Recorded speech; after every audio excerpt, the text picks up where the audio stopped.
जम्मू कश्मीर की अवाम कैसे देखती है इस आर्टिकल 370 को। दोस्तों, जब इसकी एप्लीकेशन हुई थी तो हम सब ने लगभग इसकी सपोर्ट की थी, वेलकम किया था। और उसकी वजह थी कि सेंटर की सरकार, सेंटर में बैठे हुए मंत्री और ख़ास करके हमारे देश के यशस्वी प्रधानमंत्री साहब ने जब एप्लीकेशन की थी आर्टिकल 370 की, इस दफ़े को हटाया था, तो बोथ हाउसेस में इस चीज़ को इंश्योर किया था जम्मू कश्मीर के लोगों के साथ कि आपका जो है राज्य का जो स्टेटस है, राज्य की जो बहाली है, आने वाले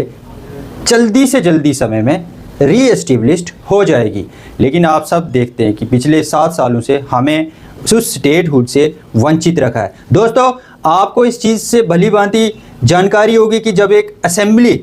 पावर में होती है तो उसके जो लेजिस्लेटर हैं वो अपने डेवलपमेंट करने के लिए अपनी कॉन्स्टिट्यूंसीज में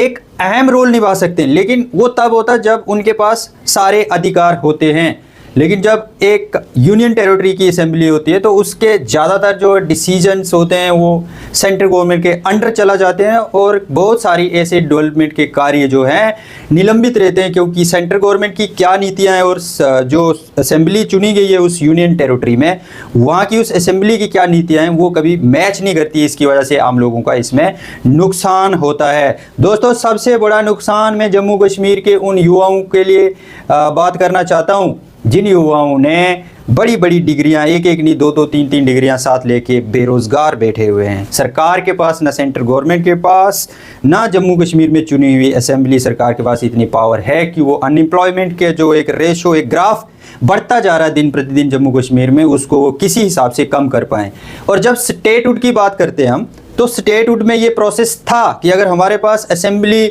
जो है पावर में होती है, हमारे चीफ मिनिस्टर के पास सारी स्टेट्स की जो पावर्स होती हैं, जो एक स्टेट को चलाने के लिए उनको दी गई कॉन्स्टिट्यूशन के तहत वो सब जब होती, तो वो शायद उस अनएम्प्लॉयमेंट की जब मैं बात करता हूँ तो वो उसमें भागीदार बन सकते थे। खास करके आज के समय में युवाओं का एक ही मुद्दा है और वो है कि जब हमारी स्टेट थी तो उस समय हमें डिस्ट्रिक्ट कैडर्स पे पोस्टों के लिए कुछ राहत मिलती थी और वो हर स्टेट में मिलती है, हमारे जम्मू कश्मीर में नहीं मिलती थी, हर स्टेट में मिलती है। कुछ पोस्ट ऐसी होती हैं जिसमें स्टेट की हिस्सेदारी सबसे ज़्यादा होती है, लेकिन यूनियन टेरिटरी में वो सब चीज़ें कम हो जाती है और वहाँ पे डायरेक्ट एक यूनियन टेरिटरी के हिसाब से कॉम्पिटिटिव एग्ज़ाम हो या छोटे लेवल के एग्ज़ाम हो, वो सब एक ही मंच पे कराए जाते हैं। लेकिन जब स्टेट होती थी तो हमें डिस्ट्रिक्ट वाइज पोस्टों को बांटा दिया जाता था और कई ऐसे डिस्ट्रिक्ट्स हैं जो एज़ कम्पेयर टू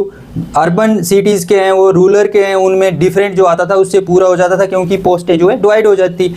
लेकिन